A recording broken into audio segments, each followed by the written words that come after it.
जय हिंद। Welcome to all of you. स्वागत है आप सभी का आपके अपने YouTube channel Arjun maths one में। हम लोगों ने प्रोबेबिलिटी का पार्ट सेकंड कर लिया था। आज अंतिम पार्ट और पार्ट 3।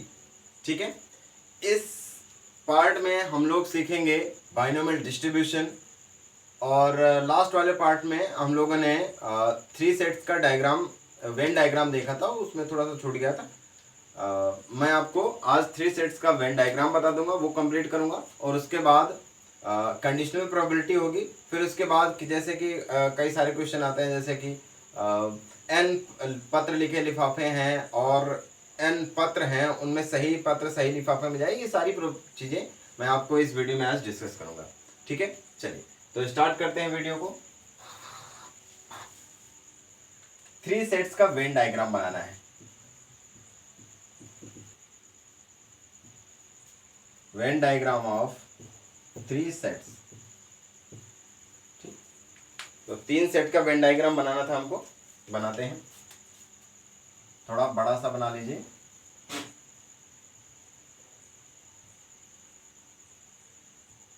एक गोला ये है, दूसरा ये है और तीसरा ये है।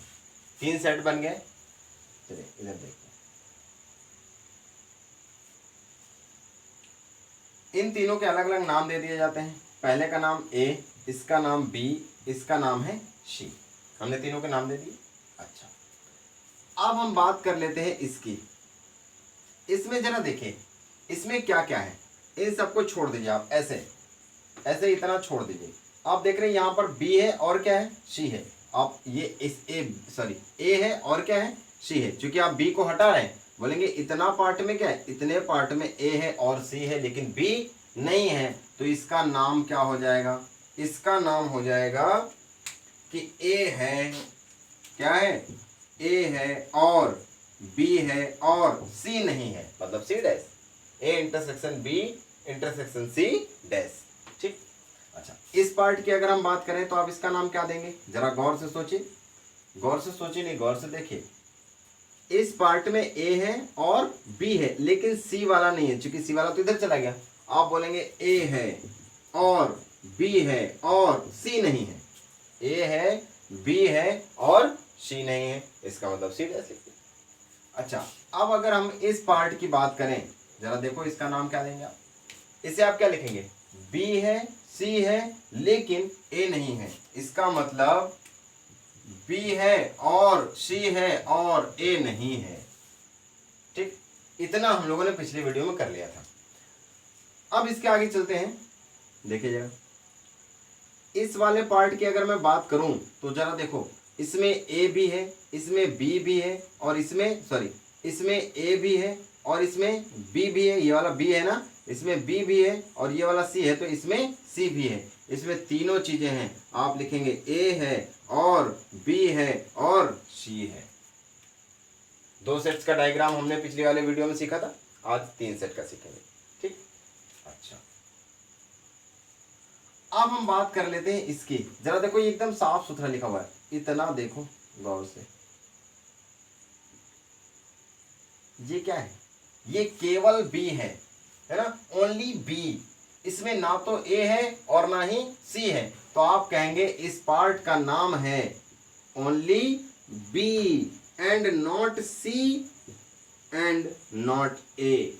ना तो ए है और ना ही बी सी है, केवल बी है।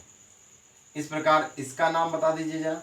इसका नाम देखिए, इसका नाम क्या हो जाएगा। इसमें ए है, बी और सी नहीं है। ना तो बी है, देखो बी भी नहीं है और सी भी नहीं है, इसमें क्या है, ओनली ए है। आप बोलेंगे ए है और बी नहीं है और सी भी नहीं है।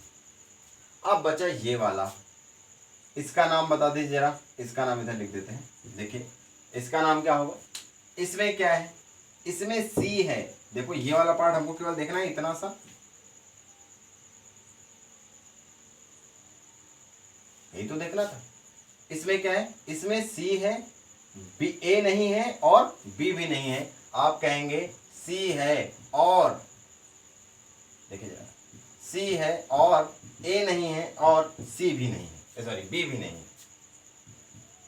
सी है लेकिन ए नहीं है इसमें और बी नहीं है। ये हमने वेन डायग्राम देख लिया। ठीक, ये 3 सेट्स का वेन डायग्राम होता है। आप चाहो तो इसे ऐसे ऐसे आप सेट भी कर सकते हैं, ठीक। लेकिन सेट करने का कोई मतलब नहीं है, क्योंकि ज़्यादा गंदा लगने लगेगा। आप बस इतना सीख लीजिए कि कैसे वेन डायग्राम बनता है, ठीक। अब हम आते हैं कंडीशनल प्रोबेबिलिटी पे, ठीक है। इंडिपेंडेंट इवेंट भी बताएंगे, लेकिन इसके कंडीशनल प्रोबेबिलिटी के बाद देखते हैं। ये नोट कर लीजिए, कंडीशनल प्रोबेबिलिटी।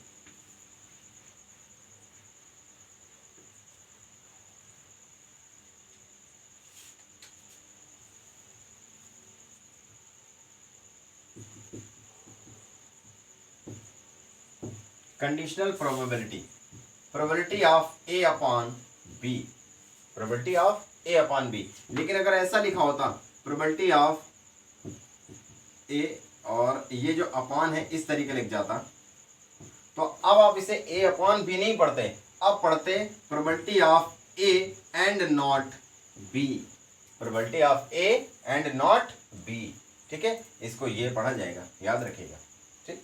चलिए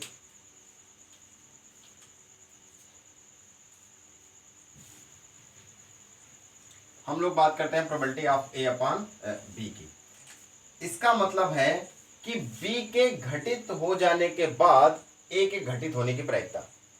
यदि घटना बी घटित हो चुकी है तो घटना ए के घटित होने की प्रायिकता probability of A upon B कहलाती है। फिर से सुन लीजिए, यदि घटना बी घटित हो चुकी है तो ए के घटित होने की प्रोबेबिलिटी क्या होगी, तो प्रोबेबिलिटी होगी probability of A upon B, ठीक। जो घटित हो चुकी है वो नीचे और जिसकी पूछे वो ऊपर रखेंगे, ठीक।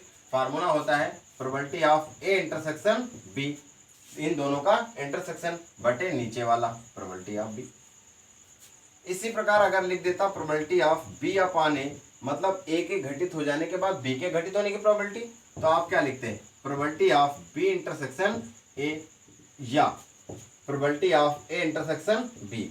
आप चाहे बी इंटरसेक्शन ए लिखें या ए इंटरसेक्शन बी लिखें, कोई फर्क नहीं पड़ता है। और नीचे क्या होगा, प्रोबेबिलिटी ऑफ ए, ठीक।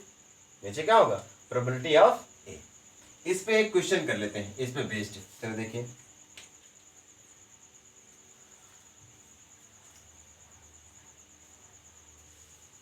दे रखा है probability of A is equals to, sorry A रखा हूं, probability of A is equals to 0.4, probability of B is equals to 0.8,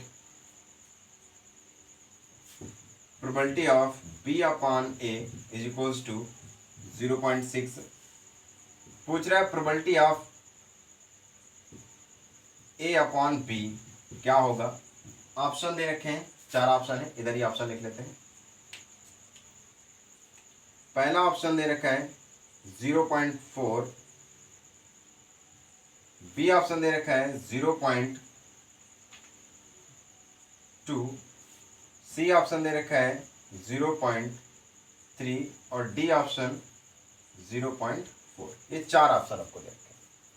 अच्छा, तो अब जरा probability of B upon A लगाइए, तो probability of B upon A, formula लिख लीजिए, probability of B upon A मतलब इन दोनों का इंटरसेक्शन, तो आप लिखेंगे probability of A intersection B upon probability of A, नीचे वाला, ठीक। चलिए तो सॉल्व करते हैं इसको। Probability of B upon A कितना है, probability of B upon A 0.6 है, 0.6 is equals to probability of intersection B निकालना है, प्रोबेबिलिटी ऑफ ए कितना दे रखा है 0.4 है, तो probability of A intersection B divide by 0.4, ठीक। अच्छा, इसको उठा के इधर ले आई तो कितना हो जाएगा, ये हो जाएगा प्रोबेबिलिटी ऑफ सॉरी 6 चौक 24, 0.24 is equals to probability of A intersection, यही तो हो जाएगा। अब हमको क्या निकालना है, probability of A upon B, तो आप लिखेंगे probability of A upon B, it means probability of A intersection B divide by probability of B. इधर देखिए, प्रोबेबिलिटी ऑफ इंटरसेक्शन बी आपने कितना निकाला, 0.24 divide by probability of B, probability of B कितना है 0.8, 0.8, तो ये कितना आ जाएगा, डिवाइड करिए तो 0.3, डिवाइड करने पर कितना आएगा 0.3। तो ऑप्शन सी इज करेक्ट। ठीक है, चलिए नोट कर लीजिए। अब हम आते हैं generalised multiplication theorem. Generalized multiplication theorem.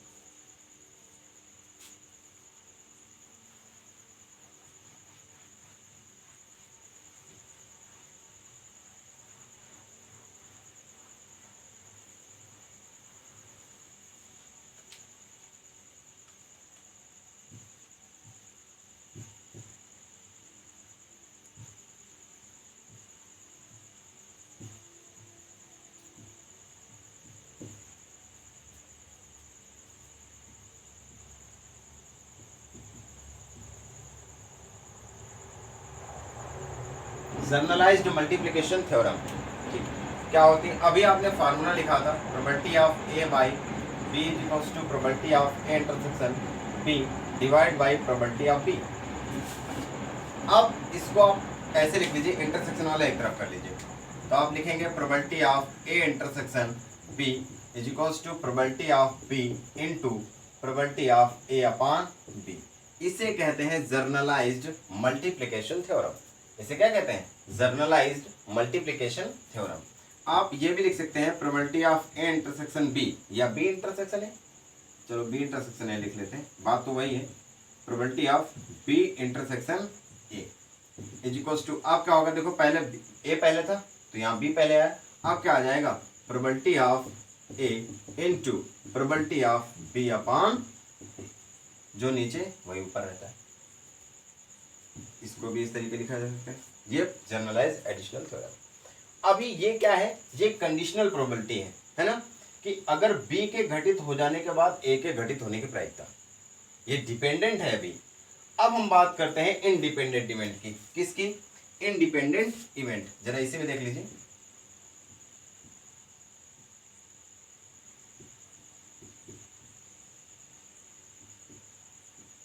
इसे हिंदी में कहते हैं स्वतंत्र घटना। स्वतंत्र घटना। ठीक, अब दो इवेंट इंडिपेंडेंट कब कहलाएंगे? जब एक का घटित होना दूसरे पर निर्भर ना करे तो इंडिपेंडेंट कहलाएंगी। जैसे कि आपने एक सिक्का उछाला और एक पासा उछाला, ठीक है, आपने कहा कि सिक्का उछाला, सिक्के के उछाल में हेड आया, तो बताइए पासे पर दो आने की प्रायिकता क्या होगी? इसमें कोई रिलेशन नहीं है। सिक्के पर चाहे हेड आए या टेल आए, कोई फर्क नहीं पड़ता है कि पासे पर क्या आएगा। ठीक है, तो इस प्रकार की घटनाएं इंडिपेंडेंट इवेंट कहलाती हैं। बात समझ आई? अगर इंडिपेंडेंट इवेंट कहलाती हैं तो जरा देखिए, तो probability of A intersection B, इसको आप क्या लिख सकते हैं? इसको आप लिख सकते हैं probability of A into B भी लिखा जा सकता है। Probability of A into B भी लिखा जा सकता है। और probability of A union B को आप लिख सकते, अच्छा इसको पढ़ेंगे तो क्या पढ़ेंगे? ए या बी। यूनियन का मतलब ए या बी, इंटरसेक्शन का मतलब ए और बी, आप पढ़ते आए हैं। इसे probability of A union B या प्रोबेबिलिटी ऑफ ए और बी, मतलब ए या बी। आप इसको ये भी लिख सकते हैं probability of A plus B. कभी कभी किताबें लिख के देती हैं, ए और बी भी लिख के दे देंगी, ए प्लस बी लिख के दे देंगी, या तो ए यूनियन बी लिख के दे देंगे। ठीक है, चलिए, तो ये तो कुछ फार्मूले थे जिन्हें आप याद रखेंगे, नोट कर लीजिए। बाकी आगे चलते हैं। हमने कहा इंडिपेंडेंट इवेंट। क्या कहा हमने? Independent event. अच्छा, अगर इंडिपेंडेंट इवेंट है तो probability of A intersection B बराबर प्रोबेबिलिटी ऑफ बी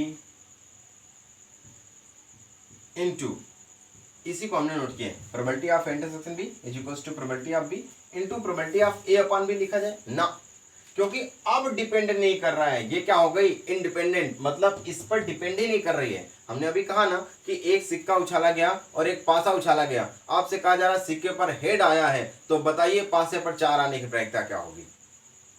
कोई फर्क नहीं पड़ता है कि सिक्के पर हेड आए या टेल आए। तो अभी यही है, ये कंडीशनल प्रोबेबिलिटी है ना। यहाँ पर अगर इंडिपेंडेंट इवेंट की बात करेंगे तो ये बी पर निर्भर ही नहीं करेगा। तो आप बी जब निर्भर नहीं करे तो लिखेंगे भी नहीं, तो आप क्या लिख देंगे? प्रोबेबिलिटी ऑफ ए।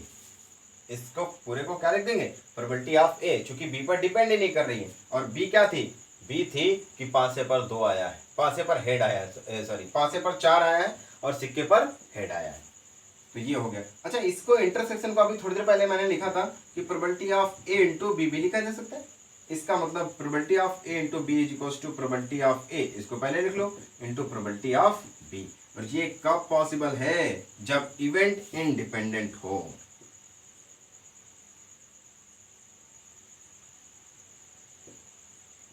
जब इवेंट इंडिपेंडेंट हो। और ये एनडीए 2016 में आया था। एनडीए 2016 में आया था। ठीक है, चलिए तो अगले पे आते हैं हम लोग। Probability of A dot B का probability of A into B का हो जाएगा probability of A into probability of B. अच्छा, अब तो हमने बात कर ली इंडिपेंडेंट इवेंट की। ठीक, अगर इवेंट म्यूचुअली एक्सक्लूसिव हो जाए, क्या हो जाए? Mutually exclusive. अभी हम और आगे बात कर लेते हैं 3 की। अगर यहीं पर लिखा होता क्या, probability of A intersection B intersection C, तो आप इसको क्या लिख देते? Probability of A into probability of B into probability of C, वैसे ही जैसे हमने पिछला वाला लिखा था। ठीक है, कर सकते हैं। चलिए,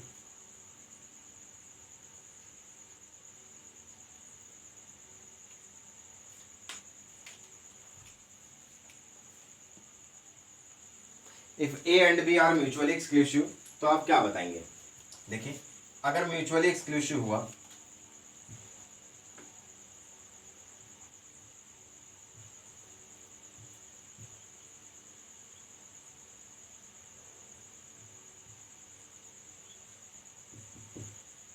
तो आप कहेंगे कि probability of A intersection B क्या हो जाएगा? 0। क्यों? क्योंकि आप जानते हैं म्यूचुअली एक्सक्लूसिव में प्रोबेबिलिटी ऑफ इंटरसेक्शन बी 5 होता है। आप कहते हैं ऐसी घटनाएं जिनमें दोनों में से कुछ भी कॉमन ना हो, या वो घटनाएं जो एक घटना दूसरे को घटित होने से बिल्कुल रोक दे, तो ऐसी घटनाएं म्यूचुअली एक्सक्लूसिव कहलाती हैं। हमने आपको पिछले वीडियो में बताया था कि अगर ए है विषम अंक आने की प्रायिकता 1, 3, 5, ठीक है, विषम अंक आना है, और बी है सम अंक आना 2, 4, 6। ठीक है, अगर विषम अंक आया तो विषम अंक सम अंक के आने को बिल्कुल रोक देता है, लेकिन अगर सम अंक आया पासे पर तो वो विषम अंक के आने को रोक देता है। तो ऐसी जो कंडीशंस होती हैं, ऐसी जो इवेंट्स होती हैं, वो म्यूचुअली एक्सक्लूसिव कहलाती हैं। अगर आप इनका इंटरसेक्शन लेंगे तो 5 आएगा, मतलब नल सेट। तो नंबर ऑफ इंटरसेक्शन भी क्या हो जाएगा? 0। तो प्रोबेबिलिटी ऑफ इंटरसेक्शन भी क्या हो जाएगी? 0, क्योंकि प्रोबेबिलिटी ऑफ इंटरसेक्शन भी क्या होती है? Number of intersection B upon total number of sample space. ठीक है, चलिए अब हम लोग कुछ क्वेश्चंस कर लेते हैं इसी पे बेस्ड, फिर आगे चलेंगे। देखिए, अच्छा हाँ, ये intersection probability of intersection B क्या हो गया? 0। तो अभी आपने लिखा क्या? Probability of A intersection B. Generalised multiplication theorem में क्या लिखा था? Probability of B into probability of A upon B. तो जब probability of A intersection B 0 होगी, है ना, probability of A intersection B क्या हो जाएगी? 0। तो आप क्या लिखेंगे कि probability of B into probability of A upon B is equals to 0। It means probability of A upon B क्या हो जाएगी? 0 हो जाएगी। बात समझ आई? चलिए,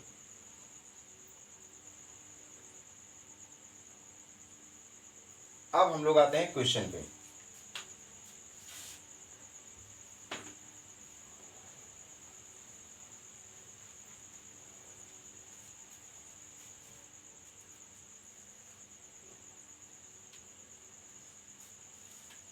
The probability of two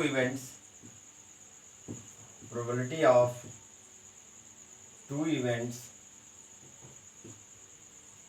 are given as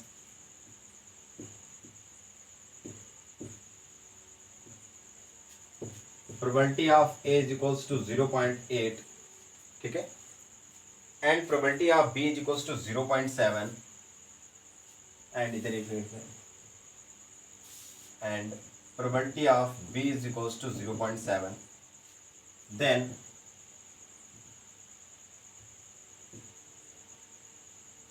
what is the minimum value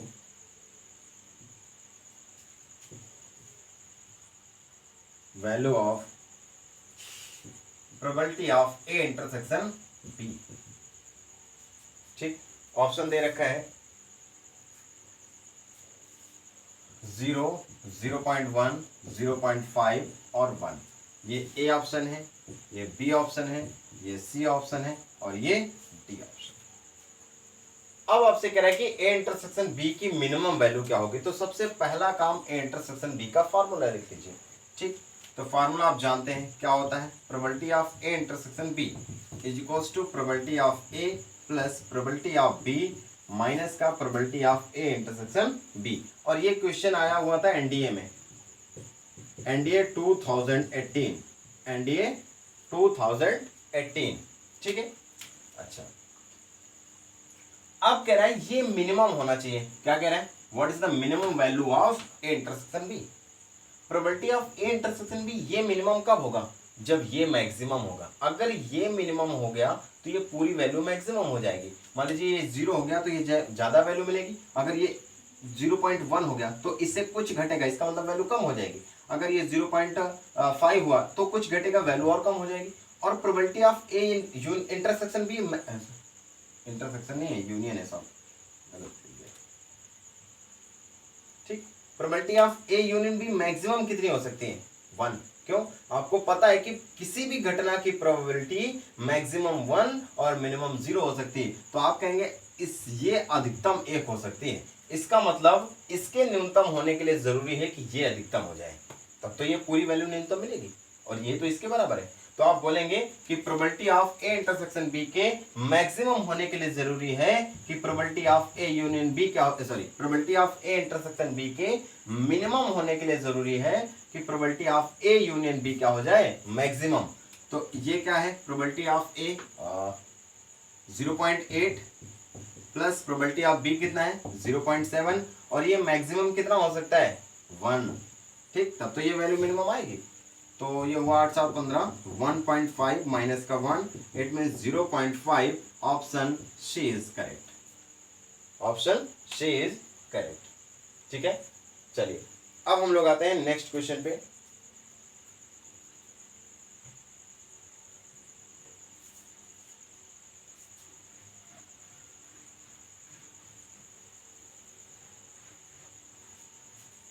next question क्या है, probability of A equals to 1/4, probability of B equals to 2/5, probability of A union B equals to इतना है। Probability of A is equals to 1/4, probability of B is equals to 2/5, probability of A intersection, sorry, A union B is equals to कितना दे रखा था 1/2। कह रहा है probability of A intersection B find कीजिए। ऑप्शन दे रखा है, ए ऑप्शन है 4/13, बी ऑप्शन दे रखा है 3/20, सी ऑप्शन दे रखा है 3/43 और डी ऑप्शन दे रखा है नन ऑफ दीज। ठीक, चलिए सॉल्व करते हैं इसको। देखिए जरा, ये फॉर्मूला, ये तो एकदम फार्मूला बेस्ड क्वेश्चन है, फिर भी कर लेते हैं। ये भी एनडीए में आया हुआ है, probability of A intersection B, ये निकालना है हमको। फार्मूला क्या होता है, फार्मूला होता है probability of A plus probability of B minus का probability of A union B. ये किसका फार्मूला है, जर्नलाइज्ड एडिशनल थ्योरम। ठीक, याद रखिए, मैं आपको बार बार याद दिला रहा हूँ, काम आएगा। हमको इसकी वैल्यू निकालनी है। प्रोबेबिलिटी ऑफ ए कितना है, probability of A 1/4, probability of B कितना है 2/5, probability of A union B कितना है 1/2। इधर एलसीएम कितना आएगा, एलसीएम आ जाएगा 20, इधर 5 प्लस का 8 माइनस का 1/2। इधर देखिए, अभी एलसीएम कितना आएगा, अभी भी 20 ही आना है। ठीक, 8 5 13 माइनस इधर 2 कितना आएगा 10, इट मीन्स 3/20। कैलकुलेशन कितना होगा 3/20। कौन सा ऑप्शन सही है, B option, B option is correct. ठीक है, चलिए नेक्स्ट क्वेश्चन पे आते हैं हम लोग।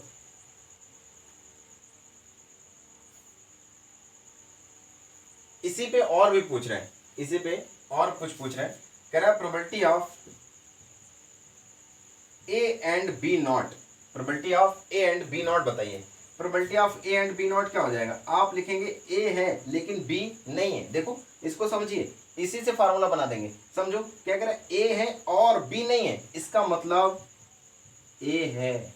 वेन डायग्राम में पहुंचो, कह रहा है ए से बी को हटाओ, मतलब आप इंटरसेक्शन वाला हटा रहे थे, तो probability of A intersection B. तो प्रोबेबिलिटी ऑफ ए कितना है साहब, प्रोबेबिलिटी ऑफ ए है आपका 1/4 minus probability of A intersection B आपने कितना निकाला 3/20, 3/20। एलसीएम कितना आएगा, इधर देखिए जरा, एलसीएम आ जाएगा 20, इधर कितना होगा 5 - 3 2, इट मीन्स 1/10 आ जाएगा। Probability of A and B not कितना आ जाएगा 1/10। ठीक, इसी पे और कुछ भी पूछ रहे हैं।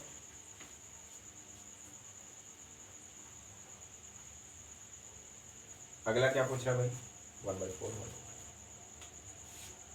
Probability of A and B not, option दे रखा है,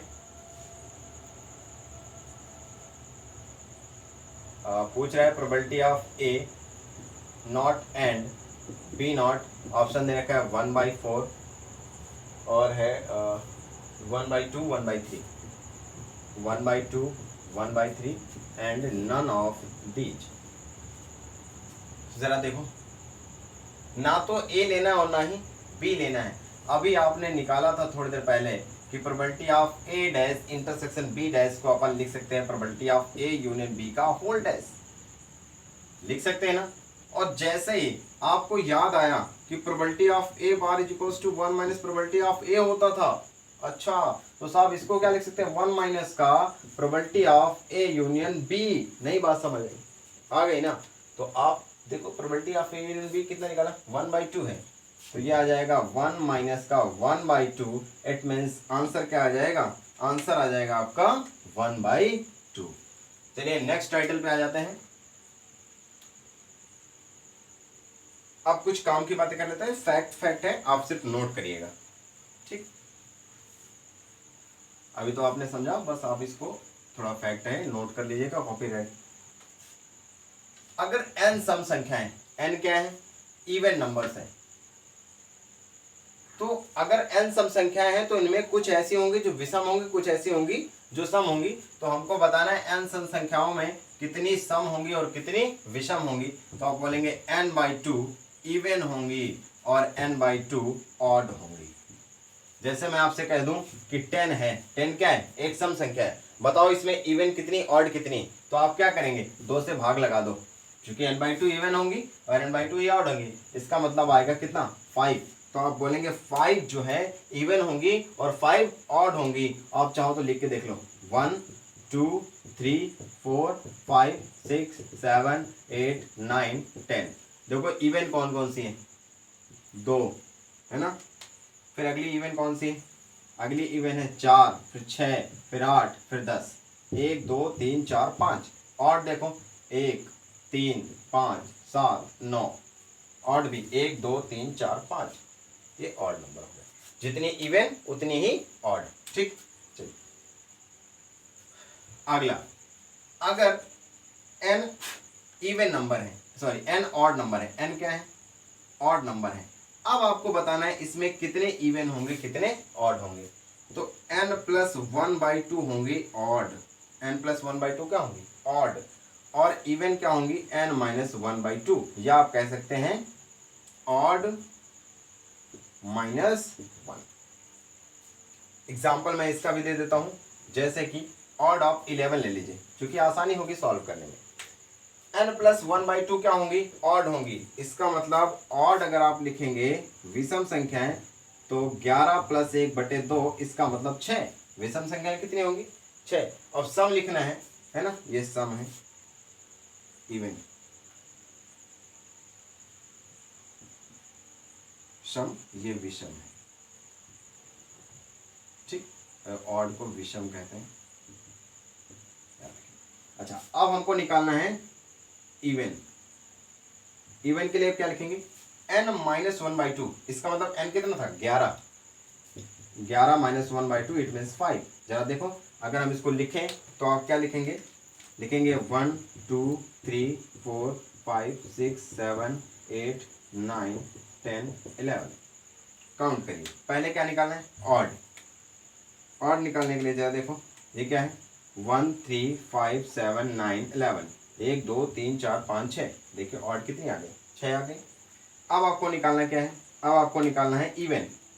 इवन 2 4 6 8 10। 1 2 3 4 5। इवन कितनी आई? 5। ठीक, तो ये फैक्ट है, आप इसे नोट कर लीजिएगा, बहुत काम आता है। आगे चलते हैं।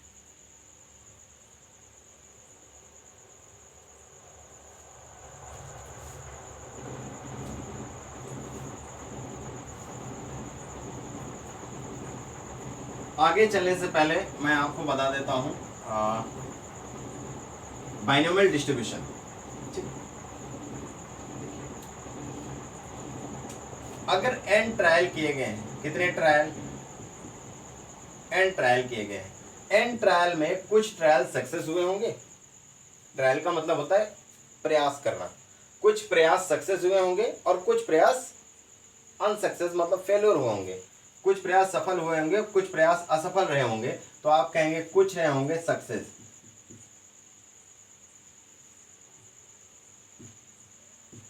और कुछ रहे होंगे फेलियर।